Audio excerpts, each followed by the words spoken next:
Okay, it's 2 p.m. now, and I must tell you this webinar is being recorded, and we'll put it in our YouTube. And we have with us Ryan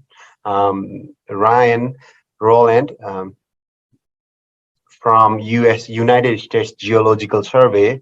He has been working with USGS for nearly 25 years, including 21 years in Utah Water Science Center.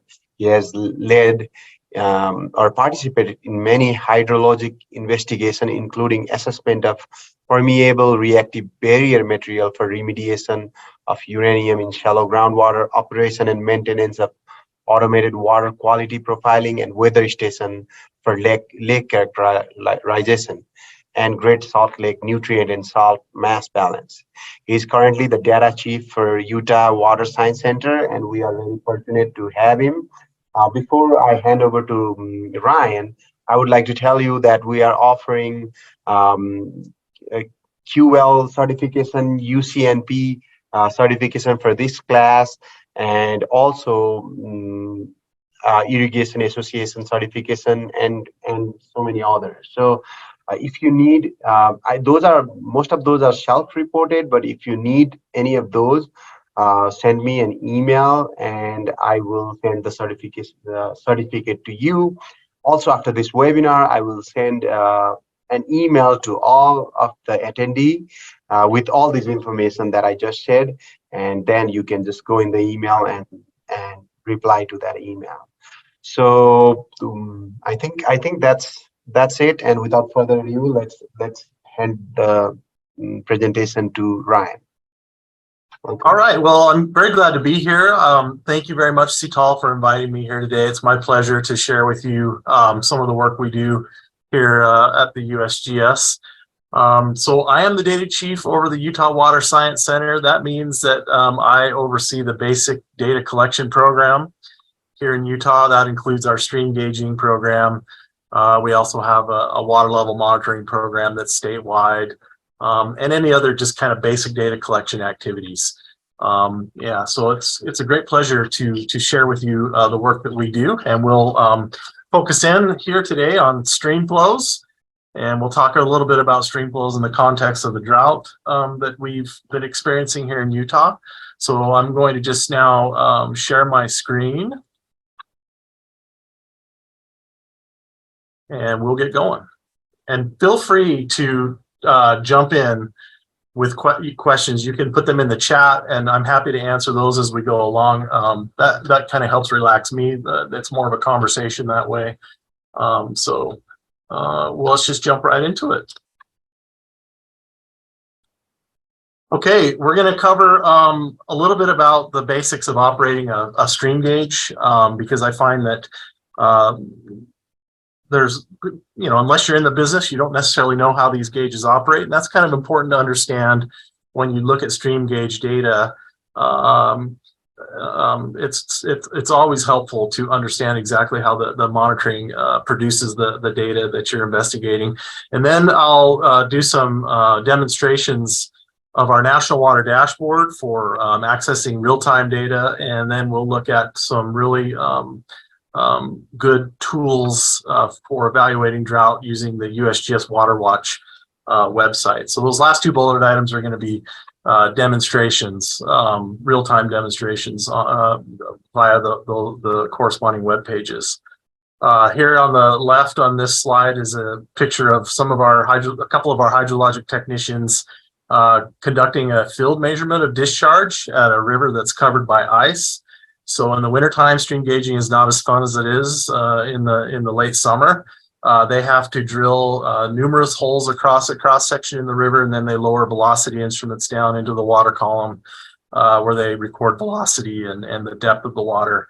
They sum up all their data to come up with an overall discharge value for the river. So stream gauging in the wintertime is not as glamorous as it might be during fair weather. Just a little bit about the USGS Utah Water Science Center. So I'm located at the Water Science Center building in West Valley City, Utah. Housed in this same building is the surveillance section, and that's the section that conducts basic data collection out of this West Valley City office. So I oversee that office. But then we also have field offices or surveillance offices in Moab and Cedar City, Utah. They're all shown on the map there. Same thing. Their surveillance section, they're doing the stream gauging around in their areas. They're collecting groundwater level data, etc. And housed in this same building here in West Valley City is, along with the surveillance section, is the investigation section. So this is the section that conducts hydrologic investigations, including like groundwater models for various basins around the state, water quality investigations, nutrient mass balance on Great Salt Lake is another example. So they are co-located here in West Valley City with the surveillance section. You can access all the data, nearly all the data that we produce here at the Utah Water Science Center via the Utah Water Science Center homepage. The URL's there at the top of the slide. And we're going to look a little more at this homepage in a bit, but a couple of key things right off the bat when you go to our Water Science Center homepage is that water dashboard, and then some quick links over to the right, USGS Mapper. These are a couple of things that we're going to talk about here during this presentation, but there's a wealth of information here. So I really encourage you to go to this webpage, search around. We've done our best to make the data and our publications, etc., as easy as possible to access. And I think we've done a pretty good job with our webpage. Okay, a little bit on stream gauging basics. So a stream gauge located on a river does not actually measure discharge directly. It's measuring river stage or height of the water above a datum that's established at the gauge. What we do is the gauge will record those stage values, and then we go out and make periodic measurements of discharge using various instrumentation. So the discharge measurement shown in the picture on this slide is using an acoustic instrument that's secured to that orange boat that the technician is going to lower down to the water surface from the cableway that he's on, and then he'll pull that boat across the stream. He'll make several passes across the stream, and this instrument records river depth and water velocities, and then results in a discharge data. So we take the discharge measurement and the corresponding river stage value. We make a stage discharge rating, and that's just a cartoon of one shown in the lower left. And so it's this rating that the stage data at the gauging station are plugged into to produce the discharge record. And so the reason I'm even going into this is just to emphasize that running a stream gauge is a labor-intensive activity. There are many things that can impact the stage discharge relationship, and we'll look at just a few examples as we go along here. But again, I just want to reemphasize on this slide here that stream gauges are measuring stage. They typically measure stage every 15 minutes. That sensor data or that stage data read by a sensor is truthed via comparison to an independent external reference gauge at the site. And in this particular picture on the right, there's a wire weight reference gauge mounted to the bridge. So they'll do a manual measurement of that river height. They'll compare it to the sensor data to make sure the instrument is reading correctly. And then, finally, as I mentioned, stage is the height of the water surface above a reference level or a datum established at the site. This is a picture of the Bear River border, Wyoming, which is a gauge that we run out of the Utah Water Science Center. Like I say, the discharge measurements, they're made on a routine basis, approximately every 6 weeks. And then we also will go out when there's events. And so here in Utah, the spring runoff is a fairly predictable thing where we're able to get out and measure those peak runoff values, discharges. We'll also visit the gauge ahead of that the runoff season, and then we'll visit right after or at the tail end of the runoff. And the whole idea here is to monitor any changes in that stage discharge relationship or the rating that might result from an event like high flows due to runoff. You can moving on a little bit, the stage discharge rating is empirically based. It's rooted in open channel hydraulics. It's not a statistical model. It's a curve fitting methodology. So again, it's the stage values and those measured discharge values to produce the rating curve. The idea is that we want to cover the entire range of flow with our stage discharge relationship. So we have to get measurements during those high flows and measurements during low flows, etc. And over time, we'll build up a good discharge record at a site, and we can, if we need to make an adjustment or redraw a rating because there's been some major change, often we can use historic measurements to help guide us as we develop the rating. We validate those ratings by these frequent visits to the gauge itself. All right, and channels, natural channels especially, are extremely dynamic. We'll look at a few examples in just a second. And there's temporary changes to the channel, which result in changes in the stage discharge relationship. And when those happen, we quantify what that change is, and we'll adjust the rating, and that's called a rating shift. And then if there's been a major event in a stream that's scoured out many feet, of river bottom, completely, change the geometry of the stream, we'll have to make a new base rating for that site. So here's some issues that can affect stage discharge relationship. Ice forming in the river is a big one that can obviously impact river stage.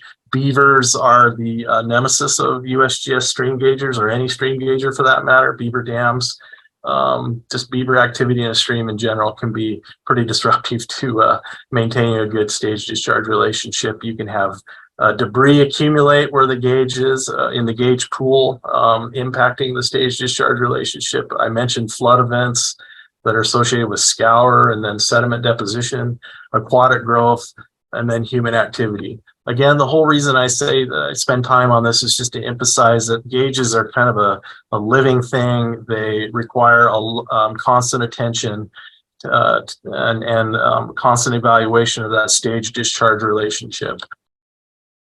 So with that said, with that big crash course on stream gauge operation, let's get into some of the data.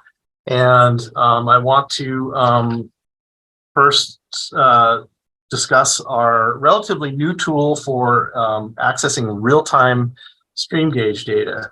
So as I mentioned, our gauges record stage every 15 minutes, then they'll telemeter that data via the GO satellite network hourly. It goes right to the INWIS web for public view. And so you see stage and discharge values update every hour for most stations. That's pretty typical. And this National Water Dashboard is the relatively new interface for accessing real-time data. So I took a screenshot of the National Water Dashboard webpage. It just defaults to showing a map of the United States. The symbols on there are stream gauge locations, and they're color-coded by how their current flow, the most recent instantaneous value, compares to the average daily value for the day of the year where you're on the web page. And so sites that are color-coded green, their current flow ranks between the 25th and the 75th percentile for average daily flow for the day. Sites that are, and that's considered normal on this plot. So sites that have cooler colors associated with them, so light blue, that means the current flow is ranking between the 76th and the 90th percentile. Dark blue is much above normal, so greater than the 90th percentile. Black sites are all-time high for the day. And then if you see a white with a pink outline, that river currently is above the flood stage value that is determined by the National Weather Service. And so I thought that the screenshot was actually interesting because we have lots of sites in green in the eastern United States, and then there's this band of blue and black, so that's above to all-time high for this day of the year. And then as we move into the west, there's lots of brown sites in terms of the color coding of the outline, and then a gray shade, and then some green gauges out west. So looking at the stream flow status legend, those sites that have the gray with a brown outline, they have a measurement flag on there, and that means they're affected by ice. So we have cool conditions in the west down into Utah, and then to the right, or excuse me, to the east, we have gauges showing higher flows, and then normal flows out to the east. And one fun thing you can do with the HydraMapper is you can bring in different map layers, and I'm just going to show you a map layer showing precipitation for the last 2 days. And this is all relative to when I was on the site on the 9th of February.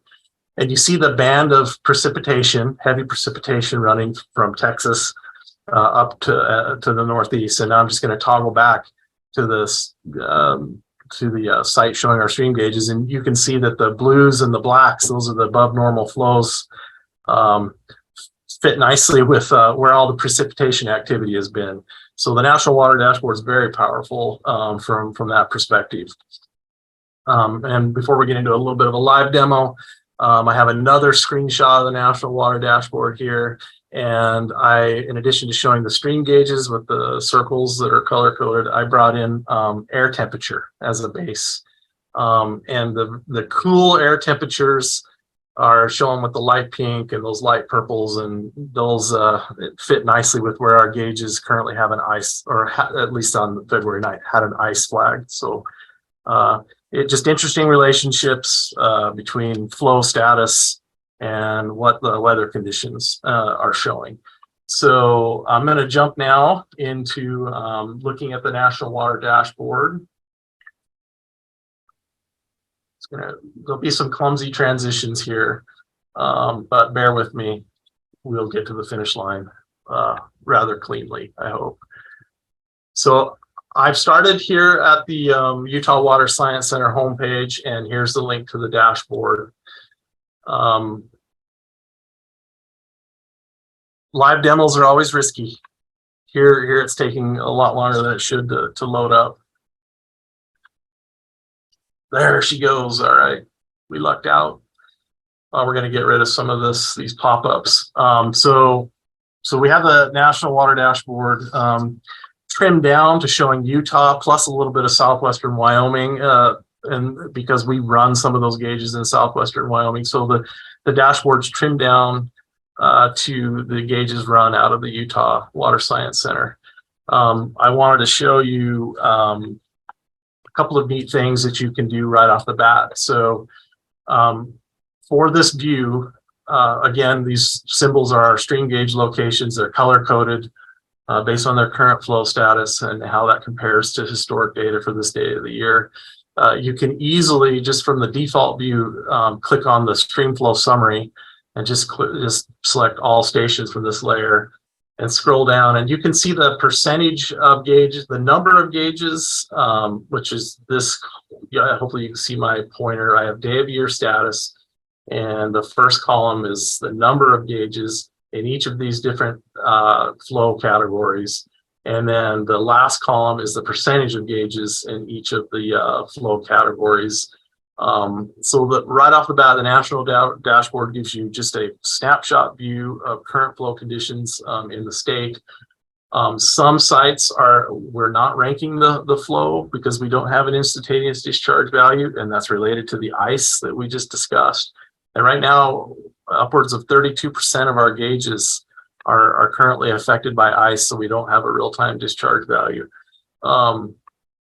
But about 28% of the gauges are currently out of our total number in a normal flow regime. And then a few, 12.6 to roughly 7% are showing below normal, much below normal flow for the day. And the idea here is if you're responsible for an area, you're a water manager, and you are tracking flows at a glance, you can see where you've got lower flows relative to historic flows or higher flows. So that's a very handy tool to have at your fingertips. When you have a gauge of interest and you want to quickly compare current flows with some historic data, well, you can do that from within the National Water Dashboard. You saw I clicked on a site, and I happened to click on the Weber River near Plain City, Utah. And the window that pops up is a default view that shows the last, about 7 days of data. And you can select whichever parameter you're interested in. So we also measure water temperature, specific conductance. We have an uplooker water velocity sensor there. But this defaults to showing the last week of data. But even a more a useful interface is to click on site page within this view.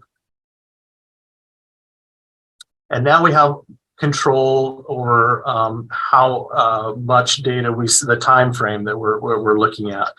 And so there's some easy selections here: 7 days, 30 days, 1 year, or you can customize the time span that you want to look at. It defaults in this view to showing gauge height. We're working on getting them to change that so it shows discharge, but all I have to do is come down and select on discharge here. And now I see discharge going back to February 8th. If I'd like to see the last 30 days, I just simply click on the 30-day button. And if I want to compare that to the data collected this time of year last year, I just simply click on the compare to last year button, which is very convenient. And if I want to compare to the median flows at this site based on the period of record of the site, I can simply select display median. So the current flows are in the gold color, data going back to mid-January. This black dash line is the median based on the period of record. So you can see currently we're well below the median flows for this site. So currently we're showing about 53 CFS, whereas the median for this day of the year is above 200 CFS. So Weber River near Plain City is an important gauge when you think about Great Salt Lake. And as the Weber River is one of the major inflows, and this is the gauge on the Weber closest to the lake. So this begins to give you some insight into inflows being below normal, at least in terms of the Weber River currently for Great Salt Lake. And as we all know, Great Salt Lake's in the news a lot for being setting new historic low lake elevations. The other thing I wanted to show you is you can also access historic data for a gauge from within the National Water Dashboard. And you do that from within the same view. Just simply click on data inventory, and you have many choices here. I like to just click on the detailed inventory button. And this is interfacing with all this is interfacing with our National Water Information System. That is our public database where we house all of our data. So this just gives you a summary of everything that's in INWIS for this gauge location. And you have many choices here, but I do think it's interesting to point out for average daily discharge values, which are basically just an average of all those 15-minute data points that we discussed that a stream gauge collects. We have an average daily discharge record at this gauge dating back to 1907. So we have many gauges actually in Utah that have an extensive period of record associated with them, which is extremely valuable if we're trying to assess stream flow conditions in the context of water use, climate change, drought, et cetera, et cetera. So within this view, you can just essentially access everything we've got. And I'm not going to go into details of into these various different categories of data, but I'll leave that to you to investigate that.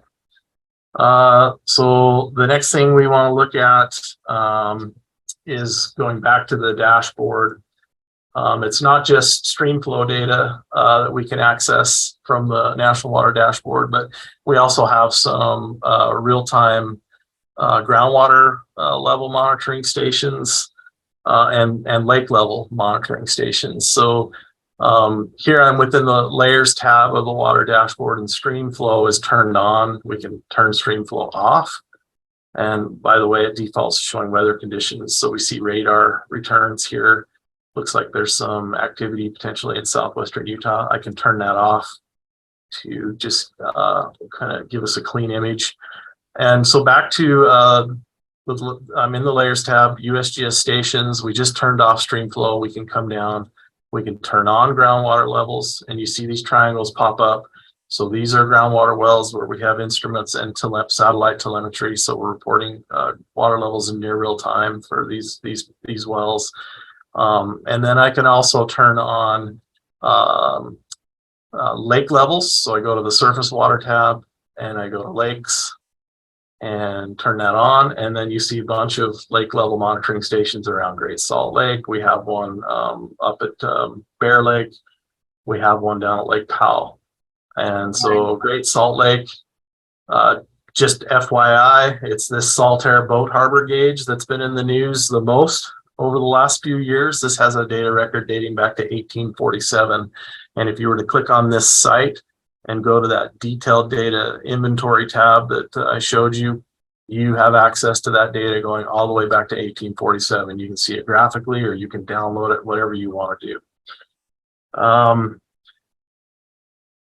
The other nice thing about the National Water Dashboard does get to some of these other layers that you can turn on.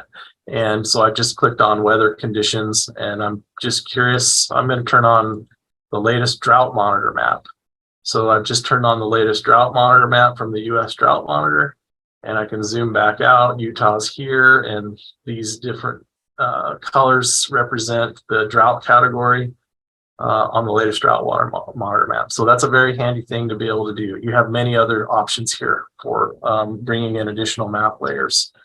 So play around with the National Water Dashboard for investigating real-time stream flows and even for accessing historic data. It's a very powerful tool. We're going to move back to presentation mode and get back into our presentation. So I got to swap back. There we go. The other really powerful tool for accessing data, and it's actually kind of a primary tool for drilling into the INWIS database, is USMapper. So this is an old tool, and this is an interactive map that allows you to see not only data for current monitoring stations, but also for inactive monitoring stations. So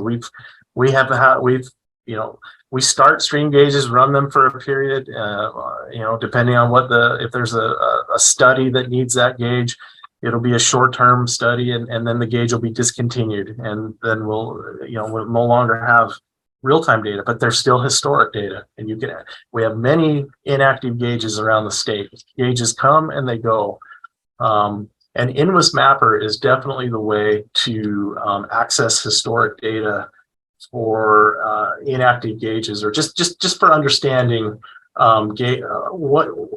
where are our inactive gauges. And so let's just play around a little bit with USMapper. And I think you'll find that it's a relatively simple tool to use. So if you were just to go to the landing page for USMapper, this is the view. Are you guys still seeing CTOL? Are you seeing an USMapper map? Hopefully, I'm seeing the map. I'm seeing the map of the map of the United States, right? Yeah. Okay. So yeah, this is the default view. It shows all of our active surface water locations, and those can just be water quality, or they can be lake level stations. They can be stream gauging. They're just active monitoring stations. So I'm zooming in on Utah, and you can see we have many active surface water monitoring locations on Great Salt Lake. A lot of these are water quality monitoring stations. So there's many active sites, more than just stream gauges. But if you're trying to search for and find inactive sites, use USMapper. Come over to the tab or your selection methods on the left pane. Select surface water. It defaults to showing active, any type of site, stream gauge, water quality, etc. Well, then also, if you want inactive sites, click that, and you'll see many more symbols show up on this for the state of Utah as it brings in all of these inactive sites. So here's a tremendously powerful tool If you're in a region and you want to see all available USGS data for that area, this is the way to do it in USMapper. So you can click on any one of these symbols now. So the gray shaded symbols are active stations. The symbols that are with a white background, those are inactive sites. You simply click on any of these sites, zoom in, click on them, and you'll then get access to all the data that we have in InWest for those sites. So I wanted to show you this so that you could see kind of the easiest way to get data for inactive stations. And I'm not going to take the time to drill into data. Just simply click on the symbol of interest and go from there. It's fairly self-explanatory. Back to the presentation.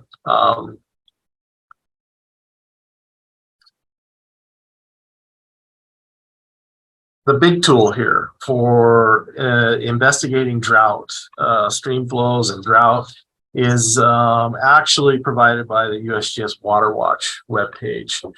And so we're going to take a few minutes and look at some of the things you can do here. But at the top of the slide, I have the URL for this, and I accessed the site on February 9th. And the map images there show data relative to February 9th at the time that I accessed it. You'll notice the familiar looking blues and blacks, blue and black symbols for stream gauges running from Texas and then to the northeast from there. That correlates to what we saw on the National Water Dashboard, and we saw that there was definitely a big weather event, a big weather front causing a lot of precip there. Water Watch kind of gives you that same big view. And I'm now going to transition to just go to the Water Watch webpage and show you a few of the things that I use all the time when I'm talking about drought, stream flow conditions, and drought in Utah. So here's our current stream flow conditions via the Water Watch interface. Lots of blue stream flow still running from Texas to the northeast, but not quite as bad as on February 9th. Okay, you want to go to Toolkit. So I'm hovering over Toolkit, and then you want to come back, you want to come over to this list, State Dashboard. All right. And then you want to select Utah or whatever state you're interested in. And this is going to give you access to some really useful tools. So there's a summary of current stream flow conditions, and then a map showing our stream gauge locations. It's similar to the National Water Dashboard. You can click on the sites and drill into data. But as you scroll down, you have some additional tools that I think you'll find pretty handy. A tool that I use all the time is the cumulative runoff hydrograph for the state of Utah. So this is an area-based cumulative runoff computation that Water Watch does. It provides us a plot of cumulative runoff in millimeters versus time, and it's a water year along the x-axis. The bold black line is the current data for the current water year. The blue is the maximum, highest ever measured cumulative runoff. The green zone represents the 25th to 75th percentile. The gray line in the middle represents the median cumulative flow runoff. And then this orange line is the lowest ever measured cumulative runoff. And it defaults to providing the current year of data. It's a log scale on the y-axis. For the official definition of area-based cumulative runoff, just hover over the phrase here in the title. But I think of it essentially as the amount of water moving off the landscape and making it past our gauges in one way or another, via being released from a reservoir or whatever it may be. It's a view of how much water is moving past off of the landscape. past our stream gauges. That's a very simplistic definition. Be sure to hover and read the official definition. But for the current water year 2023, we're early in the water year. Water year runs from October to September, but we are, hovering down here, definitely at the low side for area-based cumulative runoff for the state. And I think you'll find it interesting. Just kind of keep a mental image of this. We can then come to water year 2021 from the year selection tab. That is the year where we really started getting in trouble with the drought that we've been experiencing. So 2021 pops up on this plot now. The bold black line for much of water year 2021 was below that orange line, which is the lowest ever measured cumulative runoff, which was in 1977. So for much of the year, we were below that line. And at the end of the year, we ended up just barely above that. And you can actually go to outputs. You can output statistics or the data itself that go into this. But with a little investigation, you can get a data file that gives you a ranking for each water year. And water year 2021 was the third lowest ever measured in Utah via this method. I can also, so just keep a mental image of 2021 where that black line is, and then we can easily here select 2022 to see if we did any better. And the bold black line shows 2022 data, and we were improved definitely over 2021. That bold black line is now well off of the lowest, the gold or the orange gold, whatever color that is. We're well off of that line. We're just below the 25th percentile. So we're not as bad as water year 2021. So 2022 was a better water year. The other good plot to play around with within the National Water Dashboard is the, this is going to be a little bit of backtracking here.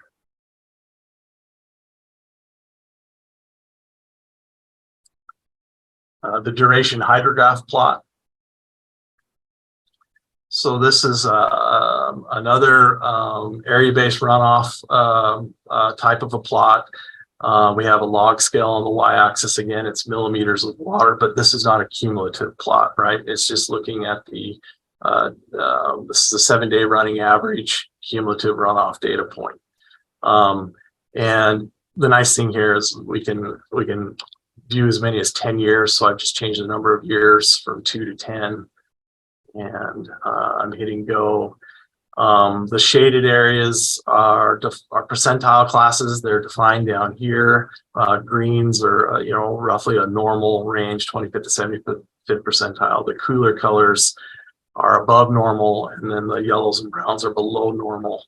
7-day average, 7-day average runoff values, and just the bold black line are the measured values going back 10 years. Just eyeballing this plot, we're looking at the black line relative to the green line, just looking at measured data versus 25th to 75th percentile during the runoff period. So we're looking at 10 years, 2014 out to current. And in many of these years, you see the bold black line during the runoff period. That's what these peaks are. These are the annual runoff due to spring or due to snowmelt runoff. The bold black line is either not in this green zone or barely in the green zone. We only have 1, 2, 3 years where the spring runoff landed, comfortably or maybe even a little bit above the average, the 25th to 75th percentile. So 3 years out of 10 ish where we had really healthy spring runoff. So this year is going to be another one of those years where we have a great runoff, we hope. Right now, snowpack conditions are very favorable for a good runoff. We hope we can hang on to it, not lose any of it to sublimation, etc. But right now, we're anticipating that we'll have a bold black line landing firmly in the green shaded area as we get into spring runoff. But this gives you a sense of kind of historic, 10 years worth of data, how that compares to overall statistics for the state, and you can do that within WaterWatch. So WaterWatch is a very powerful tool for doing investigations into drought. Now, as you can see, there's many options over here. We're running out of time, so we're not going to be able to get into a lot of these. But WaterWatch is where you want to go if you want to do an investigation into a retrospective on current flows, how they've compared to historic flows. You can generate the plots easily within WaterWatch that will be useful. It will save you the time of making those plots.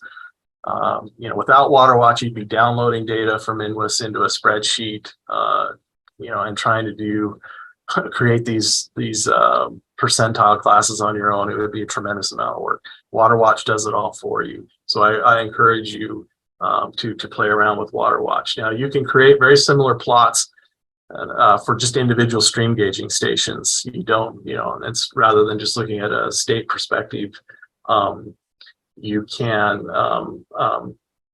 look at a cumulative runoff hydrograph for, let's see, you gotta go to the right place.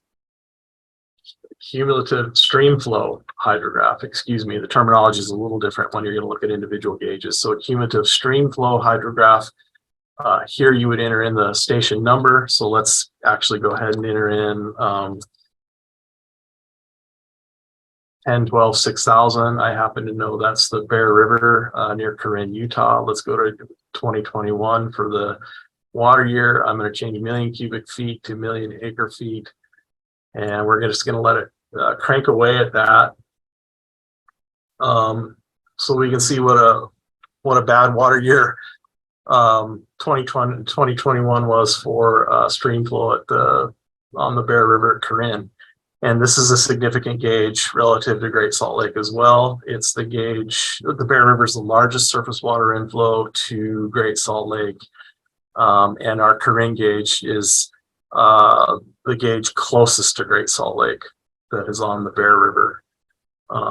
Hopefully that'll finish cranking away. They give us a warning here that this could take a few minutes, but I think we'll get there in just a second.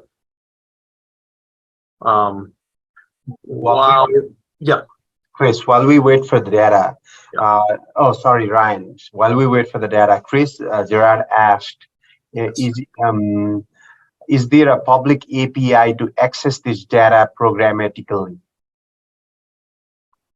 The answer to that is yes. So web services API, was that the question?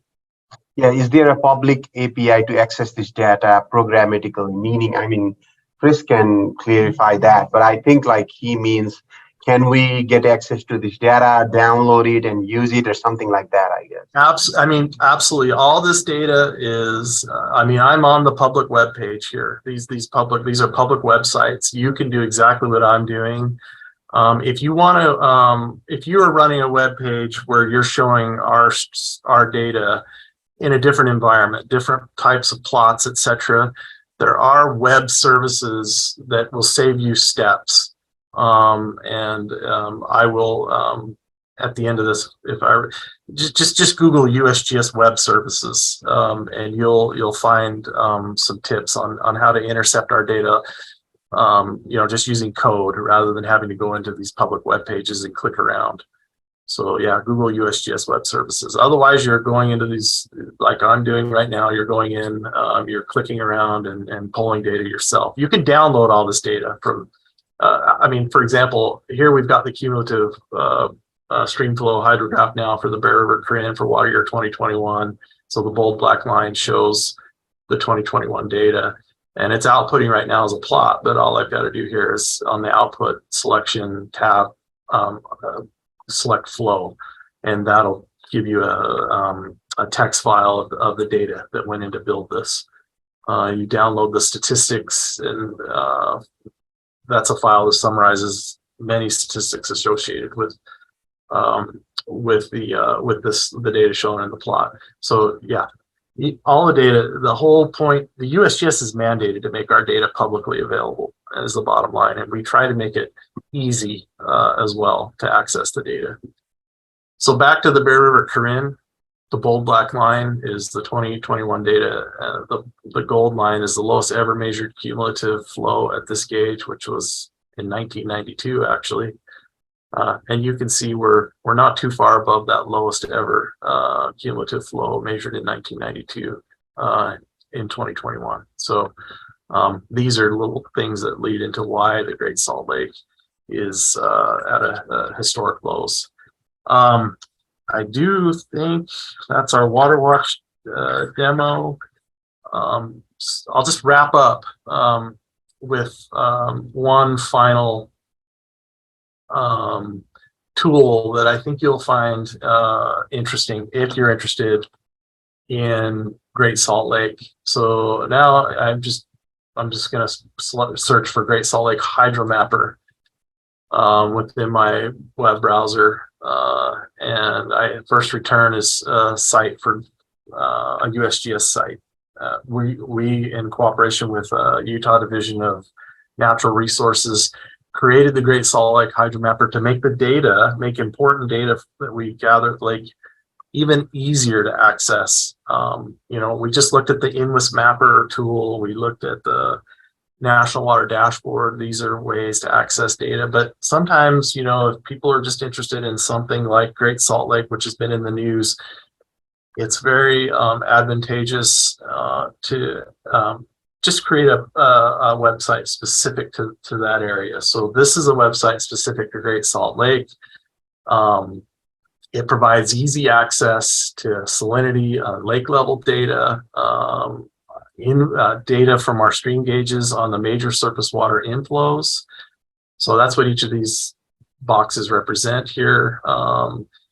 Also, you can access the Great Salt Lake Water Dashboard, and that's simply the National Water Dashboard trimmed down to just the Great Salt Lake Basin. So we've done some work for you to help make accessing the data as easy as possible. And so if I just click on see graphs for salinity and lake levels, I have a time series plot. I have salinity shown in the top plot here. It's an interactive plot. I have lake elevation for the salt air gauge shown below the salinity plot. So at a quick glance, you can see how salinity in the south arm of the lake are varying along with how lake levels in the south arm of the lake. And then we have this nice image here to the right showing satellite imagery over the years and how the size of the lake has changed with time. To get inflow information and lake level information, I clicked on the current conditions option, and now I've got Bear River Corinne stream gauge data, Weaver River near Plain City stream gauge data, Goggin Drain, Farmington Bay. These outflow, these are all major sources of water directly to the south arm of the lake. So, and you can just simply click on the gauge name to then interface with INWIS, so we've tried to make INWIS, the National Water Dashboard, as easy to use as possible, but sometimes when there's important issues like Great Salt Lake, you want to take it even a step further, make it even easier for people to access information. And I'll just wrap up here with showing the water dashboard for Great Salt Lake. Again, it'll look a little familiar. It's just a National Water Dashboard trimmed down to just the Great Salt Lake Basin. So I have all those same options that we were looking at, many of the same options. We can add many different layers, etc., and investigate data that way. I think with that, I'm going to wrap up the presentation portion of this, and we can jump into questions. I'm going to put my contact information up. And yeah, I'm happy to take it. I hope that was useful to you. You at least now have an idea. Water Watch for investigating drought, historic data relative to current conditions and evaluating drought. And then you have an idea of how to access data in real time. You have an idea on how to go right to some information on Great Salt Lake. So I hope this was a good primer on how to access some of our Streamflow data. Yes, Ryan. Thank you. That was a wonderful presentation. We had seen a lot of presentation on what is the drought scenario, how is the water year going to look like, things like that. But now, with this presentation, I think you gave an outlook where we individually can go and find those data to do our own self-assessment, or at least make some assumptions. So, with this, the floor is open to questions. Please feel free to type your questions and answers on questions on Q&A box. And as you type it, I'll read it to Ryan, and Ryan here will provide the answer to your question.